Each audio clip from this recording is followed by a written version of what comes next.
remember getting into the emergency room. I remember a very bright light. I remember looking down at people's faces in the room. You know, the angle was like this. I remember boom. And the next thing I remember was that I had regurgitated, and I smelled the bomb. And that's the last thing I remember.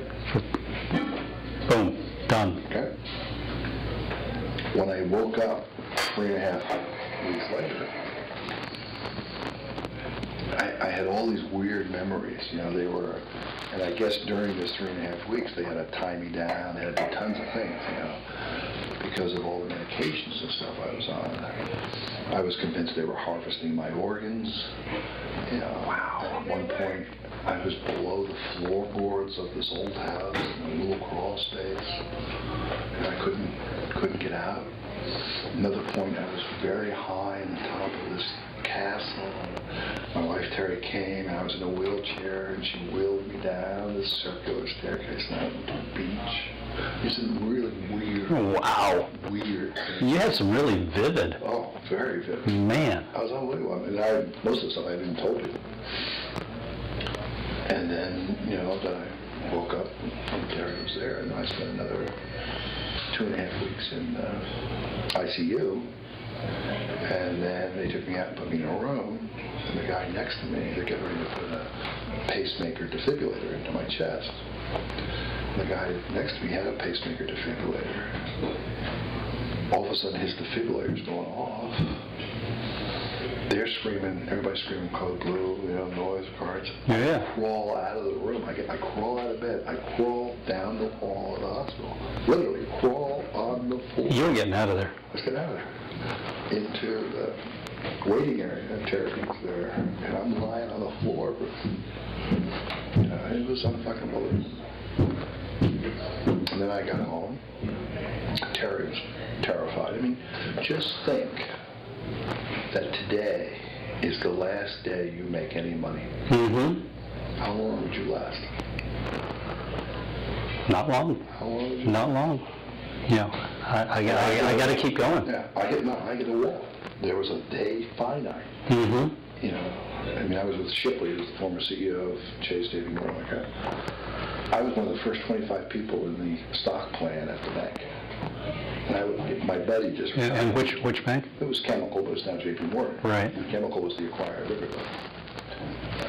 My buddy just retired. I got $267 million in stock. That's how much we got. He was a second round participant, not a first round participant. No, hundreds of millions. I walked away from $65 million worth of stock the day I quit the bank to go to handcuffs.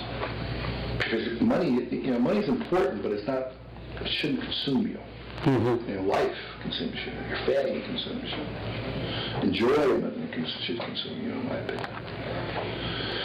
I get home and my wife is terrified. We have this, you know, intercoastal house that's very pretty, and she's taking me around, making me look at houses. And I'm sitting on an igloo cooler. I mean, I can't even fucking move. You know, she wants to downsize, get into a small house. Yeah, she's doing the practical thing. All the realistic stuff. I had this house in the intercoastal. I had a little money. I went over into Coconut Creek, bought a house from Lennar, and then stopped making the mortgage payment on the other house.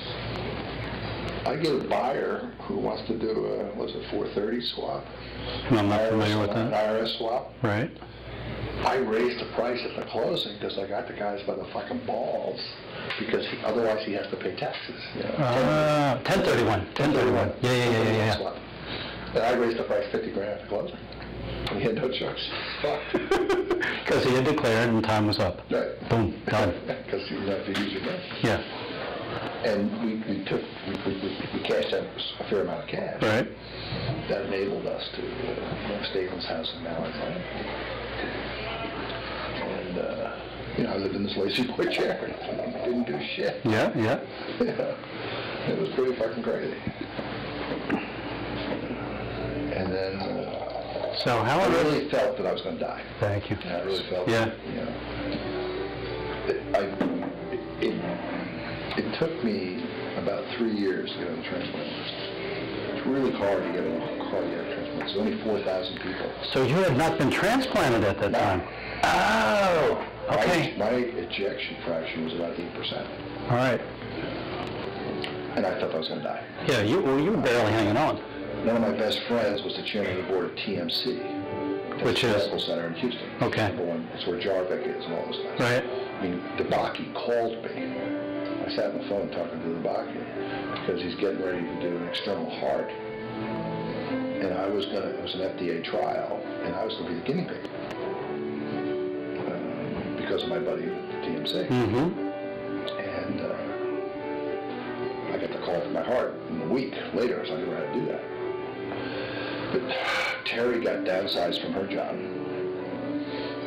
fired in other words. Right. And we were really, she didn't make a lot of money. Yeah. But she made, 50 grand or so. You kept the house going. Yeah, well, we kept things going with whatever I had, and, I wasn't destitute, fortunately. And then we decided I had to move to get Terry and Shannon, my daughter, into a place that they could survive. Mm-hmm. And we toured the entire state of Florida. She's from Florida. I could say she's from LA. Oh, really? Yeah, Lower Alabama. Yeah. She's from Florida. But she wanted to stay in Florida. And we went everywhere. I got family in Sarasota. I got family in my daughter. We went everywhere. And we just ended up here. And when was that? We moved here October 2001. It took me 6 years and a month to become chairman of the Board of County Commissioners in one of the good old boy counties. Pretty fucking amazing. That's strong. 6 years. That's strong. Not the commission, the chairman. Yeah. Now, when did you get your heart transplant? 2002, October 24th. Really? So, actually, how long was the recovery from the heart transplant? Well, the recovery, I was home in a week. Mm-hmm. But after the rehab and I was okay. It took me 3 or 4 months, and then I got the CMV virus. What's that? Cytomegalovirus virus. You have one, I have it. Everybody has it in right. But your immune system, my immune system is suppressed because of the transplant. Right. So the virus exploded. And I was in huge trouble for 9 months. It was a very serious virus. So 2002 was gone. Right. So really, your clock started 2003. Oh, yeah. So from 2003 to 2007. Yeah, well, 2007. Yeah, 2006. Yeah. So we try to do carpaccio. Yep. Yes, and then I have the sausage as well. Thank you. Thank you. You're very welcome, gentlemen. It's just a pretty amazing story. Yeah, it's damn right. And God did it, right? I honestly believe that was him. In fact, what I'll do is I'll just kind of facilitate this. Okay. Oh, here, for please. you to kind of Please. get you started here a little We got bit. that red pepper, so it's nice. Yeah. So, I think it's just phenomenal, I really do.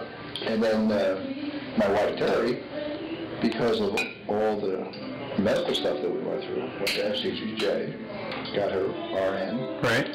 got a job at Mayo as a transplant nurse. She's familiar with that. Right? And I think they hired her because she had the patient experience. Mm-hmm. She knew both sides of the equation. Sure. And then now she is, it was a hard job, 12-hour shifts, weekends, holidays. It's a tough job. And they opened a special procedure room for biopsies and bronchs and stuff like that.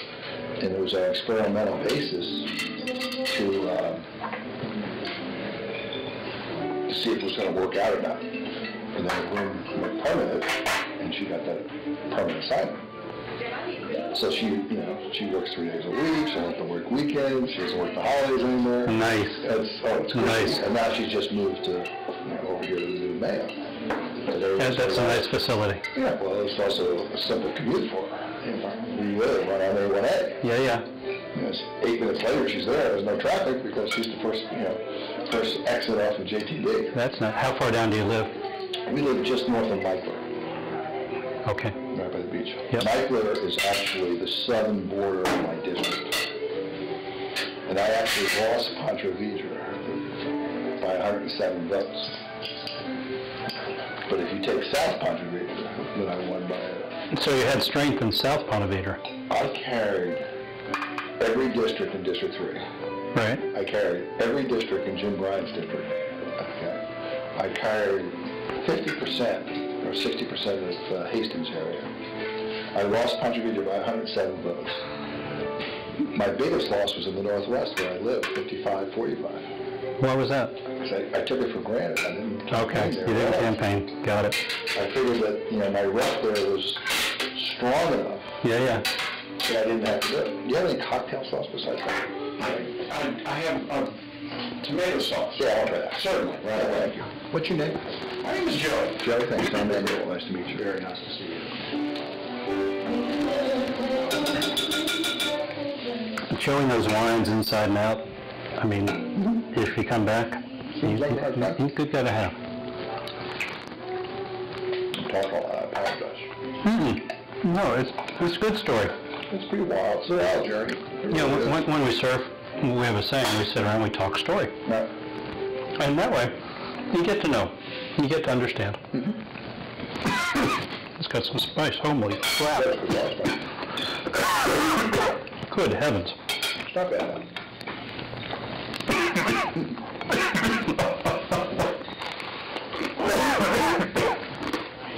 Can you give Grandpa the Heimlich first? Really? Thank you. Yes, you're very welcome. Enjoy, gentlemen. Thank you. Thank you very much. Very pleasant. Thank you. And we sit around, we talk story. And that's what we do. Well, you got our buddy with Philip Daniel, because he's got a place in Costa Rica right in the ocean. He was telling me that. On your own. He was telling me that. He's an interesting guy. I like that. Excuse me, I'm sorry. You gonna be okay? Mm-hmm. Do I need to do anything for you? No, old man, I'm fine. Okay. I'm fine. Tough thing with you all guys. Yeah, it feels a little different, but, his message is clear. No question where he's coming from. Nope.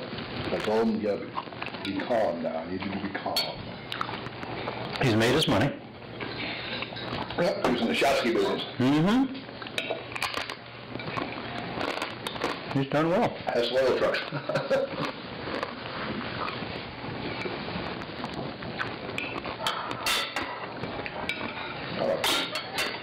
Good. That's a good dinner.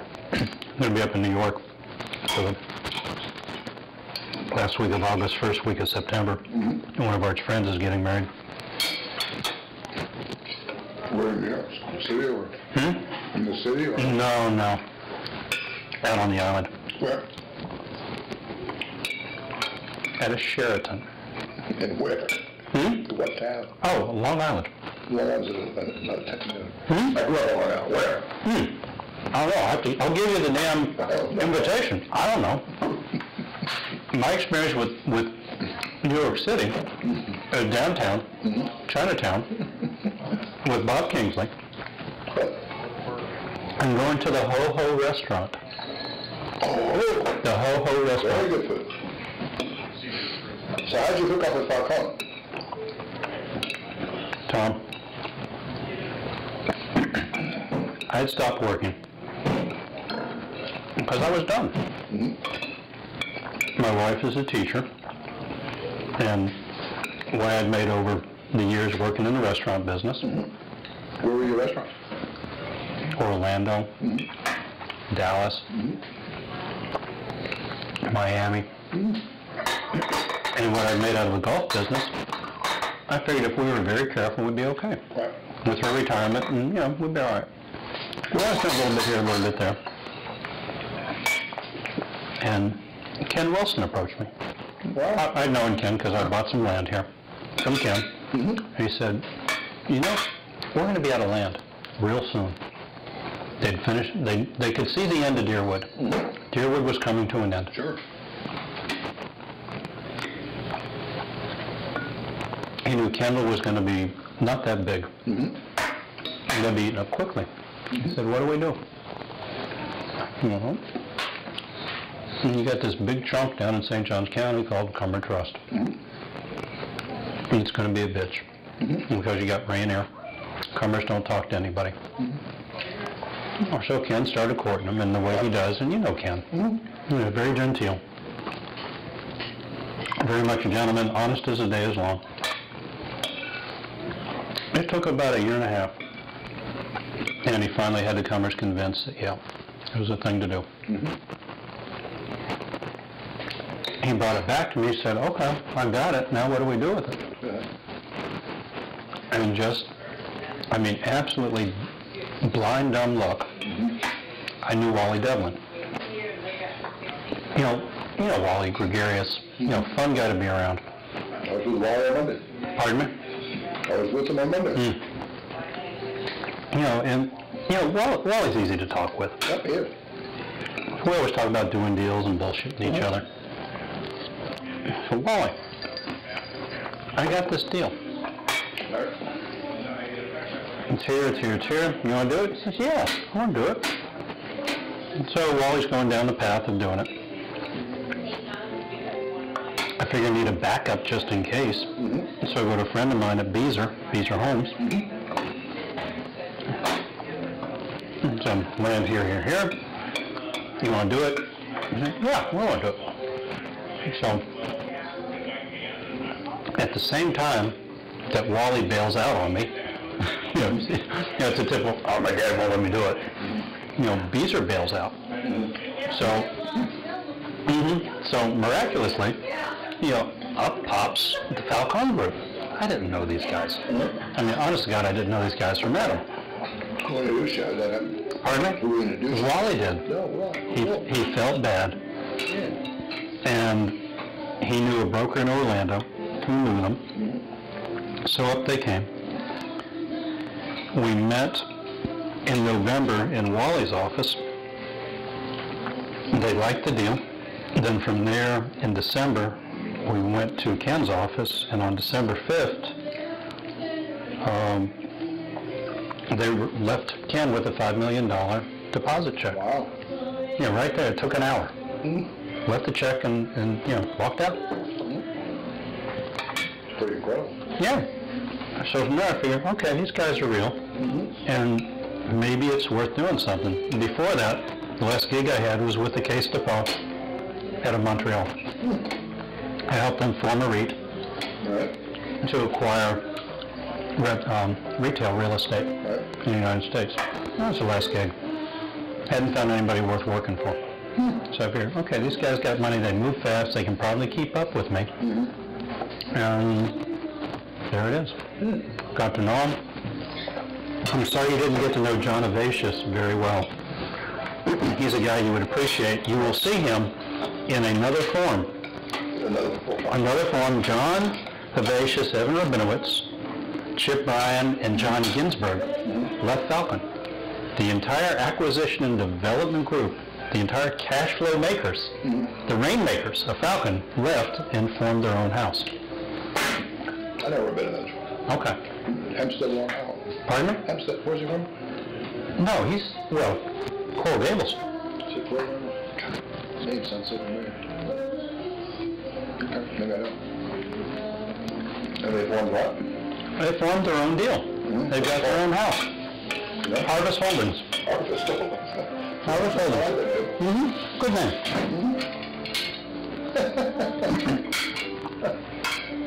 They've been quiet since November when they left. And they came up, I saw them yesterday. And they're ready to go. And part of what I'm going to show you tonight is what they're ready to go on. And it does involve the port, and it can help the port. And I think, well, what the hell? Art can keep up. It's good. They got money. They're not afraid to spend it. He understands business. He knows how business works. But more than that, he knows how money works. He knows how to apply money and how to get it from here to here. Not many people know that. Art does. And you got to respect the guy for that. So I told him straight up, hey, I'm not going to be an employee. I'll manage your Jacksonville. I'll manage your St. Johns County. I'll do everything. I get 5% of everything across the board. Well, nice deal. And it's a good gig. Very good gig. So that's how we got here. So it's not been that long, really. It's relatively short. It's been almost 5 years now. Now, is I getting his money from hedge funds? Where does he get his game? A combination. They just made a great deal in New York. A great deal. This guy's brilliant. Tom, he's one of the few guys I know that really, really understands a $1 bill. All right. A combination of hedge funds, mezz financing, and what he calls the Widows and Orphans Fund. Right. We just made a $350 million deal, cash, in New York, Right. with another 500 behind it with a hedge fund Right. to go out and buy debt Right. of distressed home builders. Sure. And he's doing it. No, I think vulture funds are very good right now. It's a great gig. But I'm trying to raise my money in Europe. I would think that would be good. You should be able to put together a big tranche, because I'm telling you, there's a feeding frenzy, and we're not at the peak of it yet. No, I agree, because we have all place values at. Thank you. And the repo market sucks, everything sucks. No one knows what anything's worth. You know, so, and what we have to have in the money business is predictability. You got If we to. lose predictability. Without it, we are chaos. you're screwed. Yep. As we saw recently here. Well, listen, we almost had a total meltdown of the secondary market in the United States. Damn close. Yep. And I'm not convinced it still won't happen. Well, Shit, as this long isn't as the happening. government is an enabler and does like they did with Bear Stearns and J.P. Morgan and my friend Jimmy Diamond, Yeah. then I'm not worried about it. But at the point in time they say, we can't do this anymore, There's no point in time. we might have an issue. There's no point in time. It depends on who's on the Fed and who's at the Treasury. There's no point in time. You don't think? No. I don't know. Just back to 1907, J.P. Morgan. There's no point in time that the financial system will collapse. Now, it'll get devalued It'll get hairy. big time. I don't think it'll collapse. As I'm saying, it won't big time. I think there's enough safeguards, but it'll get damn hairy. Oh, definitely. I'm hoping the Harry was behind us already. I tell you, I prefer, at least from a stock market standpoint, I prefer a confused market. I make more money in a confused market. I guess it's probably true. Because I'm able to pick off and poach and, A lot of things that are undervalued. buy the dips. And I'll tell you one of my most favorite mistakes I ever made was SunTrust. Yeah. I was convinced, absolutely positively, they were going to be bought out. Right. This was last summer. They'd sold all their Coca-Cola stock. Right. It was gone. Right. Cleaning their books up. And I'm thinking, okay, it's coming. So I bought them. I bought them at 74. I bought my first Rockovi at 55. Okay. Don't worry, I'm catching a falling knife. I'm averaging down as fast as I ever can. And I haven't averaged out on Sun yet. I'm thinking about it. Yeah. They can't break out of for any duration, they can't break out of the 60s. Rockovi paid their dividend on March 18th, so I know their earnings are going to be, okay. I understand a big bath theory, and the yield is over 10%. Should be all right. Maybe not, that's why you play the game. When you chase yield, it's always dangerous. Oh, well, yes. I bet annually at the floor, the actual floor. That's another 12% yield for me. And I got Morgan for a long time. I got Sun for a long time. You know what I've been buying? Literally daily? And selling daily? Beezer stock. Yeah. Tom, the velocity on that? Oh, man. You buy the dips? It's nuts. That's what I've been doing with Annalie. There's certain stocks that trade in ranges. Okay? That's Beezer. And I follow Beezer. I mean, locally, Land, trucking company, Landstar. Landstar. I buy them at 28 to 30. I drop them at 40 to 42. That's 28 to 30. We're gonna do it again. I know. That's probably the best stock. My second best stock. I was with my daughter, and I bought Abercrombie and Fitch at 28 and 70 something. Nice. It's just unbelievable. Nice.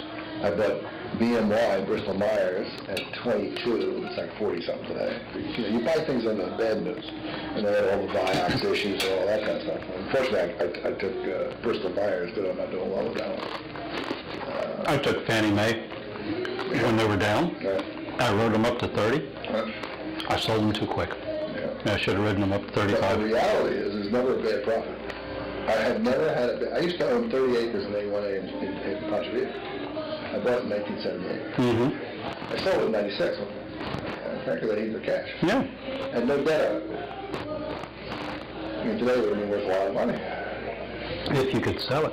Well, I sold 2 years ago, 3 years ago, whatever. Mm-hmm. You know, there was nine in the place. I never had a bad profit. And that's true. I've had bad losses. Yeah. The first Skybus came out of Fort Lauderdale. I didn't know that. I didn't know that. Cost me $3.5 million. That's why I knew the model was flawed. The biggest, stupidest move I ever made. This last IPO with Visa, I didn't read the prospectus. And it was offered to me. And I'm thinking, okay, there's going to be a 30 to 45 day lockdown, no sale lockdown. It wasn't in there. I missed a $22 swing. Wow.